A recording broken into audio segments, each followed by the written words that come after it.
We're here, Jacina Love. This is 50. We got TRELL, Kansas in the building. 785. Yo, too big to be ignored. Yeah. Hello. Too big to be ignored. We're I'm here. Too big to ignore. We're here. Straight up. I mean, come on, your success, your music, your producer, rapper, singer, you're doing it all. Do it all, you know. Talk to us about the greatness because you come from a family background. Yeah. Oh. Well, my mom, she was in a band called the Office Band. Okay. So I used to watch her sing when I was a little boy. You know, she would be singing, run around the house singing Mary J. Blige songs. I just wanted to sing. I wanted to be like her. I wanted to do exactly what she was doing. I used to sing when I was a little kid for money. That's how I used to get my money to go to the candy lady. You know, every hood got a candy lady or something. You go get your popsicle or something. But yep. That's how I got my bread off. I was singing like Disney songs or something, just to get some money. I mean, that's so beautiful to hear. I'm a teacher, and if my kids were telling me, I'm gonna go run the trains in a little bit, yeah. I'm gonna go for money, that's a beautiful thing, man. You gotta find a hustle in the hood. I mean, I come up broke. I lived with my grandma since I was like 2-3 years old, and she had neuropathy in her right leg, so okay. she always be sleep taking pain meds, so I always had to learn how to fend for myself. So I take that same way with life. I think I learned independency so early. That's why I'm so prone to want to do everything myself. Wow. So now, I mean, the success of, there's just a lot going on with you, right? Because the success that just 2 days ago, right? We got to date this because when it drops, it was what, September 28th? Yeah. iTunes, #1 worldwide. Yeah. This is crazy, but you said twice in just this year. Yeah, February I came out with an album called Real Play. And it was all R&B, straight up. It went #1 on iTunes as well. Number 69 on Apple Music. Number 6 all genres. This one went #5. Too Big to Ignore went #5 in the first 20 minutes. It went #1 on iTunes. When I woke up in the morning, my bro was like, I woke him up like, bro. He's like, what? He's like, Mr. Fly. I said, man, fuck the flight. we number one on iTunes. We #1 on iTunes, and he was like, what? He jumped up, started dancing. You know how you do. Like the first time you hear yourself on the radio or something, you get excited like he just won a grand prize or something. You know, but I must say you stood so true to your sound from the jump. I mean, from 2014, 2015, right? That was the first album. Stay consistent. And you did exactly that. You stayed consistent. What does it take for an artist who's surrounded by so many different genres, especially you as a producer who's tapping into so many different sounds, to stay true to your sound?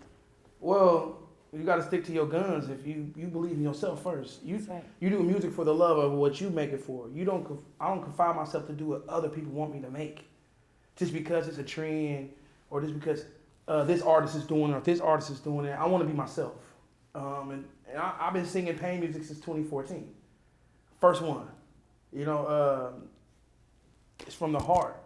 If you look up my dog, I've been singing pain since 2014. Then I came out with another record with Boosie called I Got To, which is another heartfelt record. It's just I sing from the heart. And usually people think you fall off, but it ain't falling off. It's the fact that I make music from my heart. So I got to be going through something to make some music. I don't really want to sit here and fake with you. I really got to be going something. That's why I really don't make a lot of club records.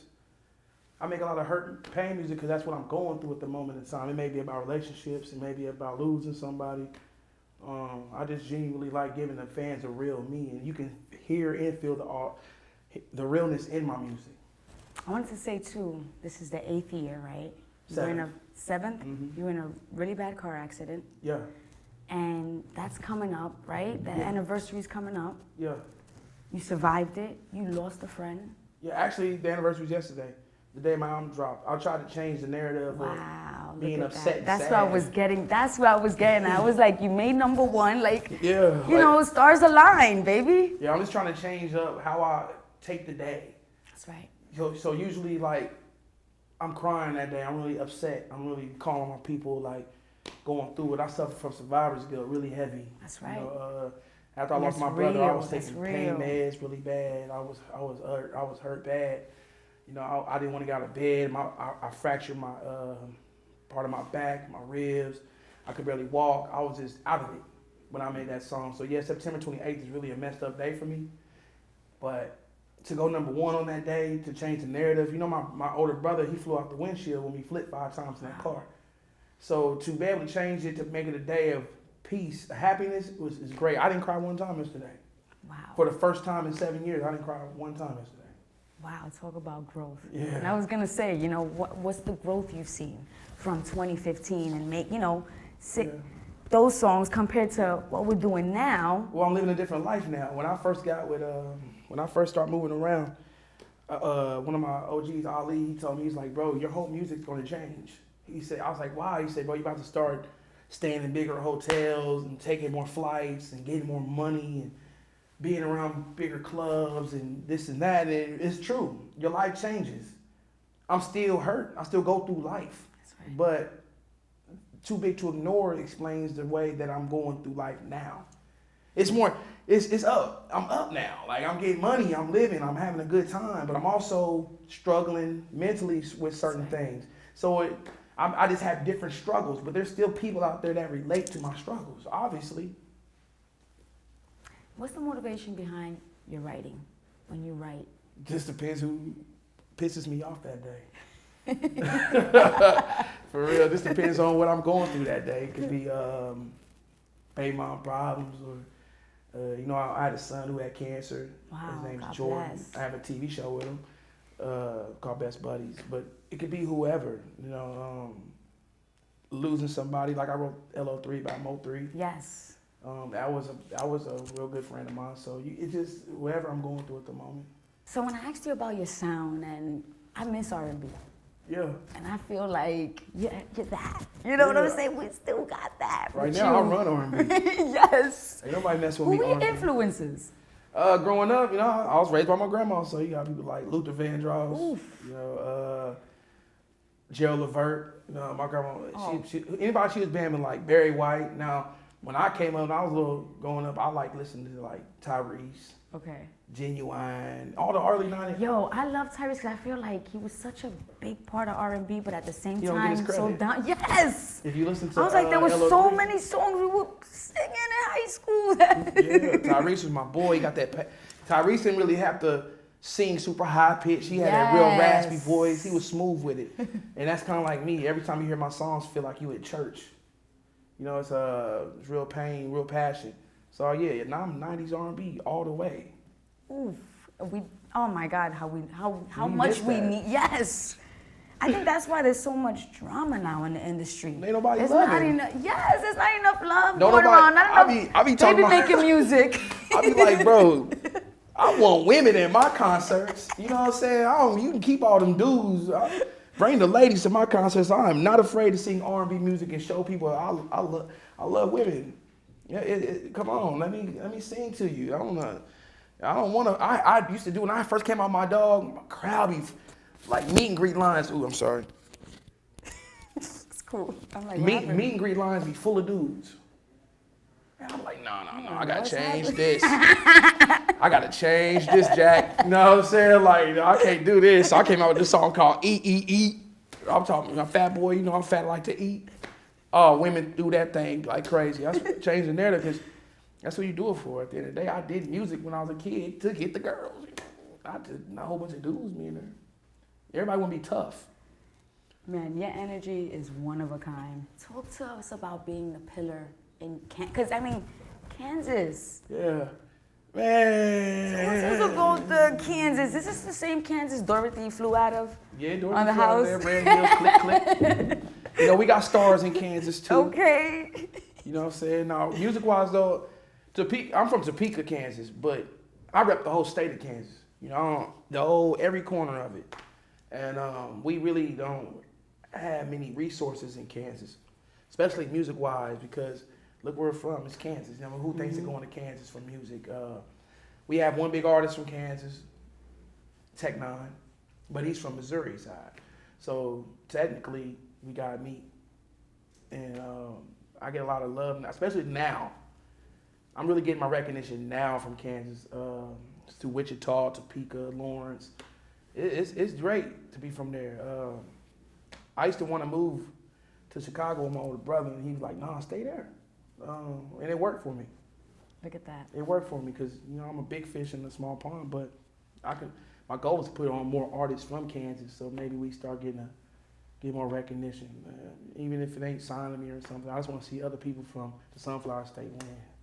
I love it. I love sunflowers too. So here with This Is 50, and I want to know, how has 50 influenced 50 you Cent? as a, yes. Man, I got my ass whooped going to buy 50 Cent first album. I skipped school. I was in the 10th grade. I skipped school. First time ever skipping school. I don't know how my grandma figured it out. You were going to get rich or die trying. I was going to get rich or die trying, bro. Because you got it the first day. You got it with the DVD. Yep. I was in line to get it with the DVD. I came home. Grandma had that scrap ready for me. Oh, so you skipping school. You know what I'm saying? But hey, I jammed the hell out that CD. I probably can quote the whole 50. Probably the whole album. Get Rich was my album. 50's a huge influence on me. I love his movies. I love his TV shows. Actually, I wrote my first movie. You know what I'm saying? He's a mogul. You want to be just like people like 50 Cent. I really appreciate what he does for the culture of music, period. Not just music and what he does in general. 50's a big inspiration to me. One of my favorites all the time. When I was a youngster, my boy over there, his name JJ, he used to get mad. I want to jam 50 Cent all the time. All the time. I jammed that Get Rich album to I got my ass whooped for it. Yeah. Now he looked like him too. He's in the back.